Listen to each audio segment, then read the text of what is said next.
Olá, minha gente, que a graça e a paz esteja com você. Obrigado por estar aqui no canal. Não é inscrito ainda? Faça a sua inscrição e nos ajude a alcançar mais pessoas. Compartilhe também os nossos vídeos. Hoje nós vamos gravar aqui os meus pitacos da lição de Escola Bíblica Dominical, lições bíblicas. Hoje é a lição de número 8, a sutileza do enfraquecimento da identidade pentecostal. É o tema trabalhado então nesta importante lição. Texto áureo, Atos capítulo 2, versículo 4. Todos foram cheios do Espírito Santo e começaram a falar em outras línguas conforme o Espírito lhes concedia que falassem. Então, nesta lição, nós vamos estudar a identidade pentecostal e a sua relação com o Pentecostes bíblico. Contudo, o nosso enfoque será mostrar que algumas sutilezas do erro têm aparecido no meio do movimento pentecostal. Então, nós vamos caminhar aqui dentro desse importante assunto, dando aqui os meus pitacos daquilo que eu acho que é importante na lição de hoje. O Pentecostes bíblico, o Espírito prometido, primeiro tópico da lição. O Antigo Testamento mostra a ação do Espírito Santo em diferentes momentos e sobre a vida de diferentes pessoas. O Espírito Santo ele já agia no Antigo Testamento, aliás, antes mesmo da formação do homem. Você pega em Gênesis 1 e 2, você vê que a terra estava sem forma, vazia, havia escuridão e tal, né? Não vou entrar aqui no detalhe aqui daquilo que é o conceito de muitos teólogos entre o espaço de tempo, entre os acontecimentos do versículo 1, quando Deus criou o céu e a terra, depois os acontecimentos do versículo 2. O certo é que o texto diz que lá o Espírito de Deus já se movia sobre a face das águas. Há uma outra tradução que diz que o Espírito se movia sobre a face do abismo. Então, ou seja, o Espírito Santo está em ação em toda a eternidade, assim como as outras duas pessoas da Trindade, Deus Pai e Deus Filho, né? O Espírito Santo é existente eternamente, assim como as outras duas pessoas da Trindade. Então, Deus ele existe em três pessoas eternamente: Deus Pai, Deus Filho e Deus Espírito Santo.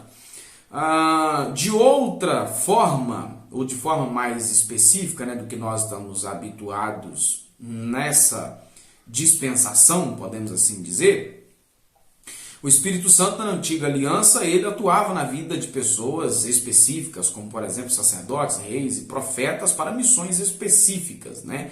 E ele vinha de tempos em tempos e atuava na vida daquela pessoa. Assim se observa uma ação mais restrita do Espírito na antiga aliança. Contudo, na nova aliança, havia lá no Antigo Testamento já uma promessa para o derramamento do Espírito, como aconteceu. Digamos então uma figura de linguagem, né, que os pregadores mais antigos gostavam de utilizar, é que no Antigo Testamento o Espírito Santo ele vinha à base do conta-gotas. E agora, para esse tempo, o Espírito Santo foi derramado, né, sobre as nossas vidas, que é o assunto aqui do segundo subtópico. No Novo Testamento, entretanto, é que as promessas a respeito da vinda do Espírito Santo têm se cumprido.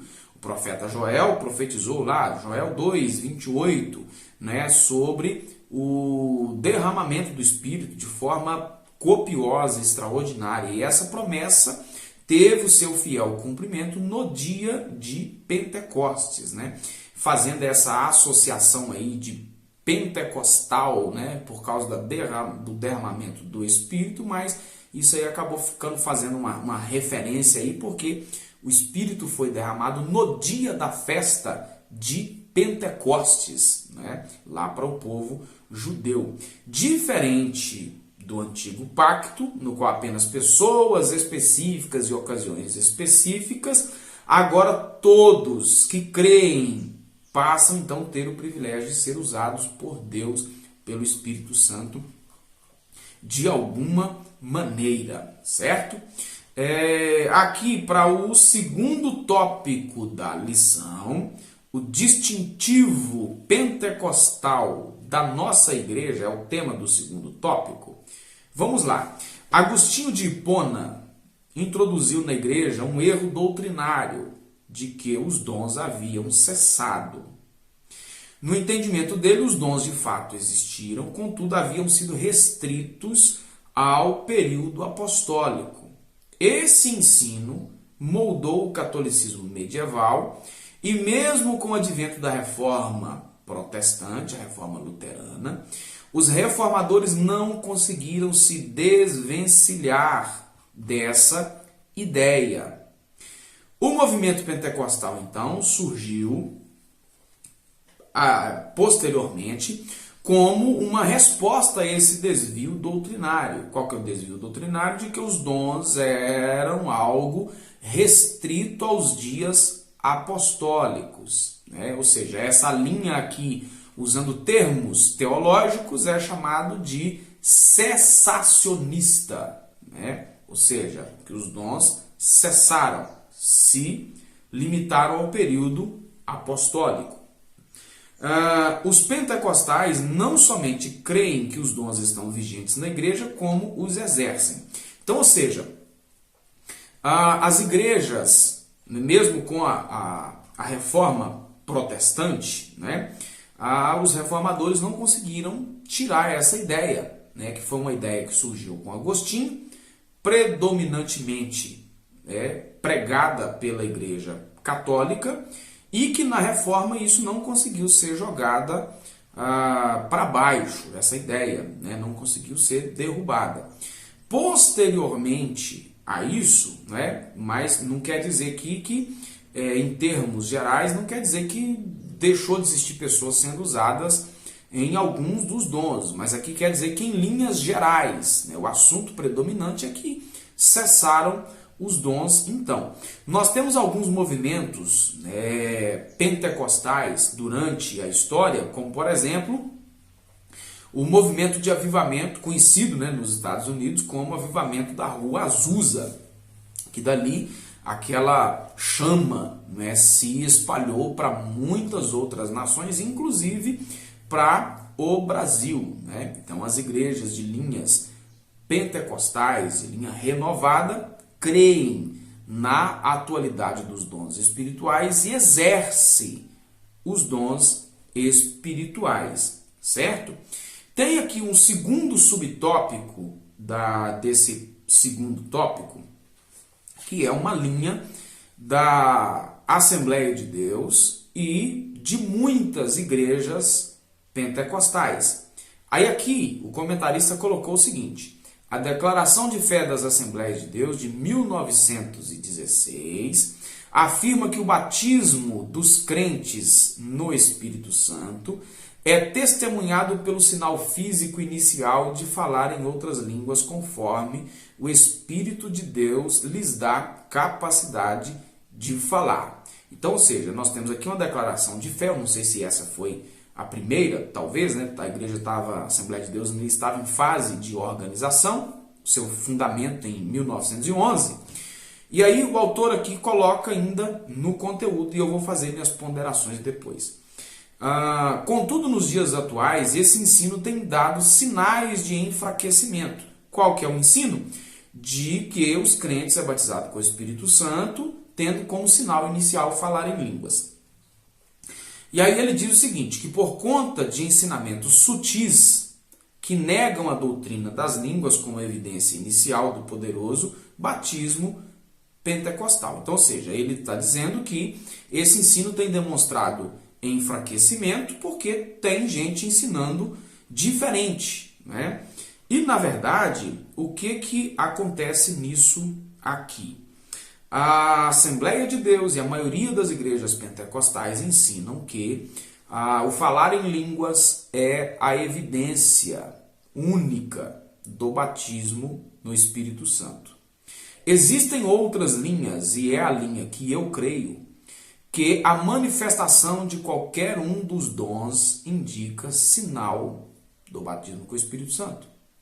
Então, o falar em línguas é um sinal mas não é o único. Essa é uma outra linha de entendimento e é o que eu creio. A manifestação dos dons espirituais é revestimento de poder.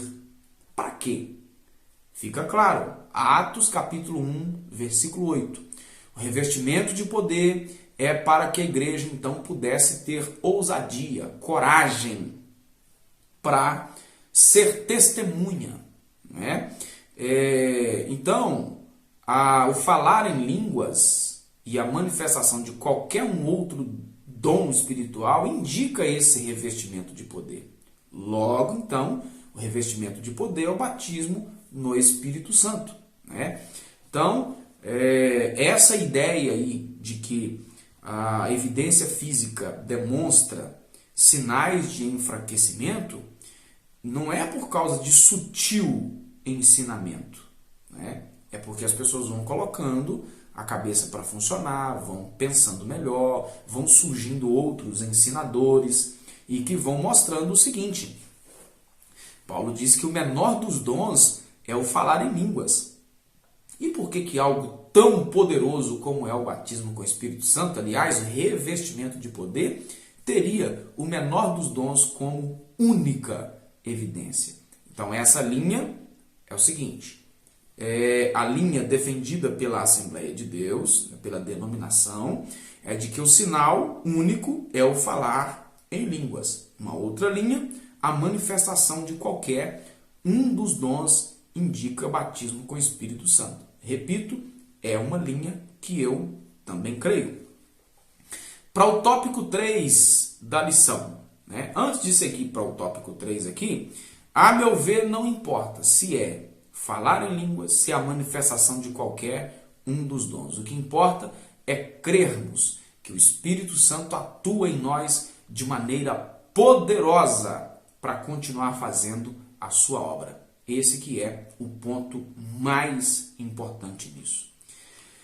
Agora para o terceiro tópico, né? Mantendo a chama pentecostal acesa, uma marca distintiva dos pentecostais clássicos ou históricos era o seu amor e fidelidade às Escrituras. O movimento pentecostal surgiu em um contexto de reação ao liberalismo teológico. Nessa ideia do liberalismo teológico, né, que está totalmente influenciada pelo secularismo, né, e nega a infalibilidade da Bíblia, a inerrância da Bíblia e tal, o movimento pentecostal veio exatamente contrapor isso.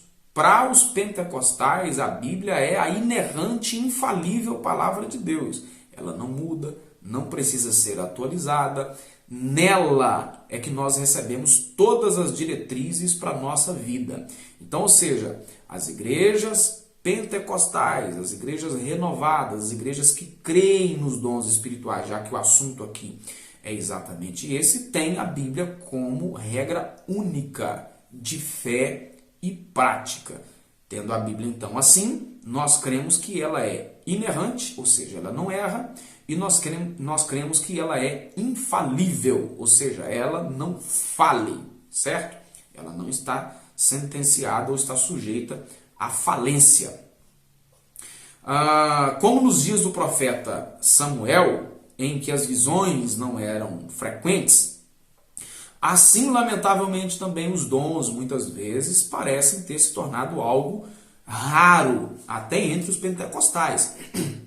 Muitas igrejas denominadas pentecostais erraram a manifestação dos dons espirituais. Aliás, tem pastores que defendem, por exemplo, o pregador não falar em línguas durante o momento da sua ministração, não é? Se você procurar aí na internet, você vai ver muitos desses que até compõem revista para a escola dominical, muitas lideranças da Assembleia de Deus mesmo, né? E aqui eu não estou jogando pedras. Muitas lideranças chamam de meninice quando alguém começa a falar em línguas e sentir um pouco mais de alegria nos cultos. Então, nós já estamos vivendo um tempo assim de muita dificuldade espiritual. Por outro lado, há uma responsabilidade muito grande da liderança ou de muitos líderes que tentam reprimir quando alguém tem a manifestação de alguns dons espirituais. Há igrejas por aí, eu conheço algumas, que no momento do culto, se alguém começar a falar em línguas um pouco mais alto, as pessoas olham. Então, como é que é isso aí? Né? Então, a liderança tem uma certa parcela de culpa nisso aí, de ficar reprimindo as pessoas, quando que, na verdade, é melhor ensiná-las a agir com prudência. O texto diz que o espírito, e ali é o espírito do profeta, é sujeito ao profeta. Né? Por exemplo, eu também sou desfavorável ao pregador estar ministrando a mensagem lá no altar da igreja, e do lado de cá, principalmente quando a igreja é menor, não só quando a igreja é menor, porque às vezes vai ficar mais, quando a igreja é maior, vai ficar mais restrito ali no em volta. Mas se alguém começa a falar em línguas o tempo inteiro, o pregador está ministrando no altar, alguém de cá começa a falar em línguas o tempo inteiro, ele vai atrapalhar quem está ouvindo a mensagem. Né? Já que o espírito do profeta é sujeito ao profeta, ele pode se conter nisso aí e falar em outro momento. Né? Mas é melhor, para muitos pastores, às vezes, ele prefere repreender a pessoa. Né? Então, bota a mão na consciência aí, queridão, porque a coisa não é bem assim, não. Aí o autor colocou um negócio interessante, que o medo de possíveis abusos, ou eu acrescento aqui o medo de possíveis exageros. Tem gente que é exagerado, isso é fato. Mas isso não pode servir de desculpa. Não podemos rejeitar as verdadeiras manifestações do Espírito por temor das falsas. Né? Então, que o Espírito de Deus nos dê algo que faz parte da lista de dons espirituais, discernimento. Que o Espírito de Deus nos dê discernimento e nos ajude, em nome de Jesus, a entender as suas manifestações, compreender quando é Ele, quando não é, e que possamos a cada dia ser cheios do Espírito. Busquemos. Né? Há, sim, aqueles que interessam, né? Uma busca maior por dons, por exemplo, de profecia, mas busque, tem outros dons assim tão necessários para nós nesse tempo. Não se limita ao falar em línguas e profecias. Né? Você quer ver um dom que eu acabo de dizer aqui, um dom assim fundamental para esse tempo? O dom de discernimento. Nós precisamos disso. Quer ver uma outra coisa? O dom de sabedoria. Esse dom do Espírito aqui não se consegue ele assentado num banco de faculdade, num banco de seminário. É com busca ao Senhor, e a Bíblia diz que Ele então concede dons a quem Ele quer para o que for útil e edificação do corpo de Cristo. Deus em Cristo te abençoe abundantemente. Me assistiu até agora? Se inscreva no canal, meu irmão. Fique na paz e até o nosso próximo encontro.